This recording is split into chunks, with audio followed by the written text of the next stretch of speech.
Brianna and Vincent, they're sitting chatting finances. Mm-hmm. Vincent, he just recently started his business, and he wants to buy a house. So he's being very like, by the books, very firm and buttoned up with his financial situation. Brianna, she, wants to enjoy their courtship and go out on dates, have experiences. So she's being less frugal than he is right now. Not to say she's not financially fit and responsible, but she's like, I want to spend. I want to enjoy this. I work hard for my money. We can spend and hang out. Yeah. Exactly. So they sit down, want to make sure they're both like financially sound people and start talking about budgets, and they're like running through their expenses. Brianna, she's a Black woman who needs to get her hair done.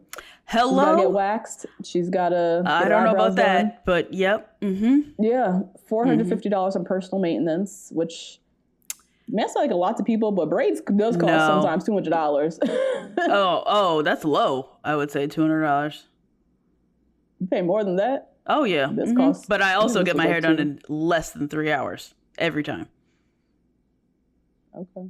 Yeah, I don't waste time. That's why I pay. Yeah. But so yeah, $450. Vincent was obviously like disturbed when he saw that. He was distraught. Yes, he was like, he was. That is a lot of money. Like it takes a lot to look this good. So sit down, be quiet. And she had a lot for clothes too. Yeah, $400 on clothes a month. That was a little. She's a sneakerhead. That's why. Oh, she is. Remember her closet? Yeah, she was like, I have like shoes, 70 pairs of shoes or something. Okay. Like, all right. Being a sneakerhead will cost you. Sneaker culture, then for sure. But otherwise, I was like, damn, what the fuck you buying every month? New $400, new outfits? That's a lot of money. That is a lot. That's a lot. That's the category that she could definitely bring on down. Cause yeah, and she's so small. She can probably wear like junior stuff. She could probably wear like stuff that costs less. You know what I'm saying? That costs less. Yeah, I know. Oh, no. Then when they start talking about entertainment, Vincent wanted to budget $200. It's Vincent. That is barely one night out for dinner. That is, that is one night out for dinner. No, that's definitely more than one. That's like 2 nights out for dinner. But like, nights out for dinner we live in New York. I guess. Yep. But if you're like having drinks or splitting a bottle, like once you add that in, you're at one something. Yeah, I guess that's 2 nights. Yeah, I guess that's 2 nights out. Yeah, that's 2 nights out. 2 good ones, right? 2 good ones with splitting a bottle and we're getting drinks, blah, blah, blah. Especially in Atlanta. But 2 nights out of 30 days? Out of 30 days though. In a fresh new marriage? Yeah. My dude. That sounds terrible. Yeah. So he's like, all right, we go up it to $350. But yeah, in the end, their monthly expenses were $9,000 between the two of them. Which I feel like wasn't terrible for 2 people who were making like good money. Yeah, in Atlanta. Taking care of themselves. Yes. The music came in like dun dun. I was like, is that bad? I know. Yeah, I don't think that's that bad. And their rent was like $1,750, and I was like, God damn it. I know. Don't even. Probably for a 2-bedroom fucking loft. Huge townhouse. Yeah, can't even look at that. God. But yeah, Vincent, he was a little turned off. He's like, I want to spend way less. I want to save more. I want to spend more time at home. And Brianna, she's still very much like, I want to go out on dates. I want to be courted. I want to, do all that good stuff. I think it is important. I think they're fine. I think they will meet somewhere in the middle. Easily. For sure. But I do think having similar financial habits is important. I know Nate and I think the reason why we operate well when it comes to finances is we have very similar just like thoughts on money, like how we use and operate money. Like I'm very much a saver and I spend on like experiences. And Nate is pretty much the same way. He's not much of I guess he spends more on clothes. I think he likes nicer things than I do. You know, I'm very much into thrifting and secondhand, but if he was like a crazy frugal person, that wouldn't work for me because I like to, I will splurge on experiences, going out to eat, things like that. And I couldn't be with somebody who's like, kind of what Vincent's trying to do, like, let's stay in 28 days out of the month and save. Like, no, nigga, I want to go out to restaurants. That's why I'm living in New York. Like, right. Right. That's why you live in Atlanta. You want to enjoy. Yeah, that's why you live in Atlanta. Yeah. I think that's so important, having someone who has like a same view on money and just like similar enough habits that you can meet in the middle. Yes. Or if you, because I think two spenders is also bad, can be bad, right? Need somebody who can tighten up. Yeah. So as long as the spender has their like own, because I feel like her sneakerhead habits don't need to be in the monthly budget, honestly. Right. That's that's her money. Yeah. That's her thing. Right. And if she has $400, then she has $400. But she owes the couple, Brianna and Vincent, $800 a month to save for the house or whatever. Yeah.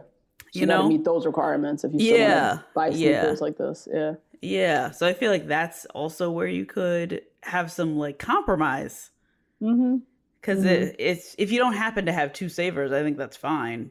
But you just have to, the other person has to know what the goals are for the couple. Yes. And be very stringent on those goals. Yeah. Absolutely. Yeah. Yeah. Nice little combo. Now, each person sits with an expert, either Pastor Cal or Dr. Pepper. So Virginia sits with Pastor Cal, and they're talking about like what are, for each of the couples, each of the people, they're gonna talk about like some unanswered questions or unanswered like concerns that they have about their partner.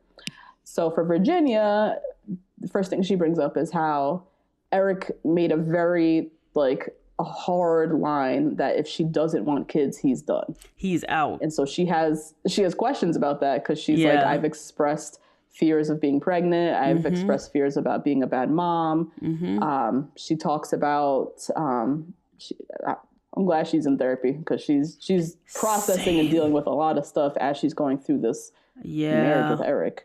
Yeah. But yeah, she talked about a conversation that she had with her dad recently about stuff that she saw while she was a kid that he didn't even remember. He didn't remember. And that's, she said that's a fear of like her doing something to her kid, like traumatizing them in some way, and then you not even know what you did. And so yeah, that's a huge thing for her, because Eric very much wants kids. He wants them tomorrow, and she's like still reconciling like shit about her own mother and father. And also I think in the way back of her mind, she's like, and also you treat my dog like a like you don't treat my dog very nice. Basic training. Or so yeah, Pastor Cal's, asking her like, what does marriage look like to you? Like, what is marriage? And for her, it's like, you're there through the thick and the thin. You're there for everything. Exactly. Which is very different to Eric, who's told her already he's done with her. Oh my God. Yes. He has so many things. He's like, I'm over it. I'm done. Oh, God. Yeah, but he also has a lot more rules. That rule of like, you're there for me when I need you is not really. That's so vague. It's so. That's saying nothing. That's a best friend also. Like. Right. That could be many people. Yeah. That could be whoever. Lord. Oh, but, man. Eric, I mean, honestly, kids is a deal breaker. Yeah. Yeah. That's his deal breaker. That's okay. Period. That's okay. And that's okay. Yeah. So I feel for him too, that they matched him with this woman who's very on the fence. And he's like, I'm 38. Like, I want kids. I should have had kids already. Like, and I have to see her and like convince her to even want. This is just not a good match. I hate when they do this. Just like matching people who are completely just not agreeable on fundamental things. Yeah. So meanwhile, Eric is sitting with Dr. Pepper, and he again is talking about poor Rocky. He cannot leave this dog alone. I mean, leave Rocky alone. Justice for Rocky. He's won, yo. Puppy. Yeah. Oh, God. Let's talk about how he needs to train Rocky, how he needs to train him. And Dr. Pepper, she crushed it with this one. She did. She said, what if Rocky was a child from a previous marriage and you were trying to assert your authority right away? Yeah. Like how you're doing right now. you got it. This thing takes time. Yeah. You have to have a relationship with that child. You would have respect for that child's father, basically, is what she was trying to say. And Rocky has no father. Rocky has a mom. He has Virginia. Like, come on. You cannot just stomp in here. I'm going to train him. It's like you need to ease in. And that's all that Virginia really needed is just some easing in. Yep. Because she's getting defensive because you're being so like handsy with it. I don't know. Yeah. So that seemed to set off a light bulb for him, thankfully. He's like, oh, I never even looked at it that way. Now, Eric's next concern, which is all of our concerns. Same. Virginia just going out with her friends all the time. And the amount that she drinks. Drinking. She drinks a lot. Yeah. And Dr. Pepper tries to give him some like tools and like how to compromise and how to have that conversation. But they do talk about how they have a lot of like alcohol fueled blow-ups. Most of their discussions or arguments are when she's drunk, they're both drunk. Or they're hungover. Or they're hungover the next day, which is like, this is a marriage. We are not boyfriend and girlfriend in college the next day, like talking about our fight at the bar at the frat house. But that's what they're doing right now. It is. He's dragging her back to that place. He's dragging her back. She lives in that place. I know. You know what I'm saying, though? Because he's older than her. So she's like dragging him back to that mentality that, like, when you're done with it, you're done. You know? Like, yeah. Oh my God. So, yeah, Dr. Pepper, her advice, I don't know if this is going to work, but she says, you know, maybe you can propose not drinking for a while to help with you guys, like, help better your communications. And Eric was like, okay, girl. Yeah, Dr. Pepper girl, you are. you don't know who you're dealing with, but you sure. have no idea who you're dealing with. This girl makes mimosas on Monday morning. Like, getting her to stop drinking. Yeah, nah. So next we have Ryan and Clara. Ryan sits with Dr. Pepper, selling the whole story. Their marriage is all hunky-dory. Oh, it's so perfect. It's so great. You guys did a great job. We couldn't even think of a single challenge that they were facing. Nope. Like, he didn't give her anything when she asked that question. You know, he knows he don't want to have sex with her, but he doesn't want to talk sex. That's the thing. The challenge is sex. He don't want to talk about it. Nope. So outside of that, everything's rosy. Yeah. So Dr. Pepper, she's like, all right, well, if you can't think of a challenge, I've been watching the footage and I have a challenge. So let's talk race and spirituality. Yeah. If you ain't going to bring it up, I am. And basically tells them, like, they need to keep talking about these things. Yeah. They're similar in that they're kind of brushing things under the rug. But that's a fundamental issue. Like, religion is very important to Ryan. He comes from two ministers. Clara seems to be very, like, I don't want to say she's anti-religion, but she's not. She's not there. She doesn't have nearly as strong feelings as he does, especially about going to church specifically. He's also very into like church culture, which is another thing, you know? Yeah, exactly. So Dr. Pepper's like, y'all just need to keep talking about it. Like, at least that. Like, and then she brings up sex. I see that you guys aren't having sex. How do you think that makes Clara feel? Ryan's like, you know, I should probably ask her more about that. And that's where Ryan gets my Becky of the motherfucking week. Girl. Right there. So I can't, Ryan. Now we know these people, right? We know the people who only show up perfect. You know those people.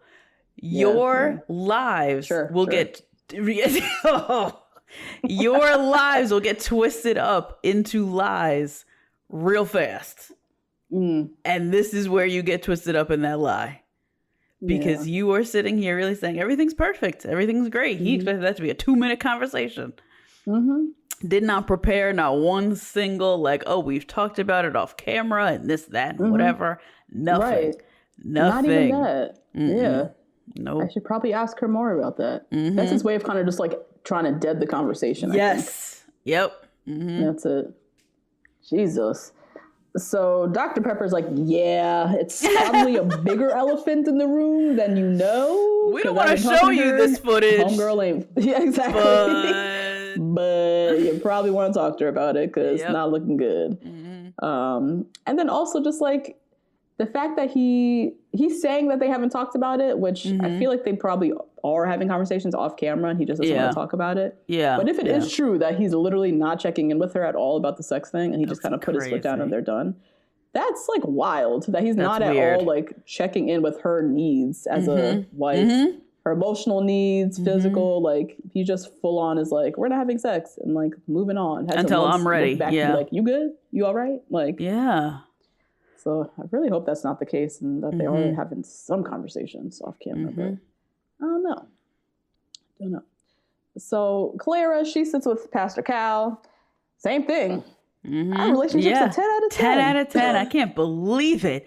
This is the perfect husband I could have ever dreamed of. Ever. Also, couldn't think of any challenges. Like, they really went in like, made a pact. Yes. We are not saying this is what I'm saying. Yes. Like, walk into their sessions. Yep. So Pastor Cal, he obviously presses. And he took off them glasses and was like, oh, really? Nothing, huh? Right. Okay. Yeah. God. So Clara admits that she's in love with Ryan, like fully in love with him, but doesn't want to say it first to mess things up or to scare him away or to, this, that, and the third. And Pastor Cal said it best. He said, no relationship could be a 10 out of 10 if you're afraid to communicate your true feelings to your partner. Oh my God. They didn't think these lies through. They didn't think these lies through. Because they lied. They sat down and lied to these people. They didn't think this through. Yeah, I don't even know how that even makes sense in her brain. You're in love with him, but you don't want to say it to him because it might mess things up. Yeah. What? Because she doesn't want to force him to say it back. Yeah. Yeah. So, that's a mess. And then with sex, they replayed the footage of Clara hanging with the girls, bitching him out. Yeah. Going in about Ryan and their whole sex situation. And then we learn, did we know this, that Ryan had dated women for months / years where sex didn't happen? Years where they didn't have sex, which I guess my assumption, he was with another girl from the church, real Christian, and they were on a no sex before marriage type thing. Path. Path. But I mean, that seems weird though, because they set him with Clara. I just don't understand their thought process on that. This is somebody who previously was on a no sex before marriage path and had been in serious relationships, not having sex with women, and that was his active choice. And they set him up to get married to somebody who doesn't have that same belief set. Right. Yes. How was that going to be good for her? Hey guys, that's a little taste of this week's episode. If you want to hear the full recap, head on over to patreon.com/2blackgirls1rose and sign up to get weekly recaps and other Bachelor content from us. See you next week.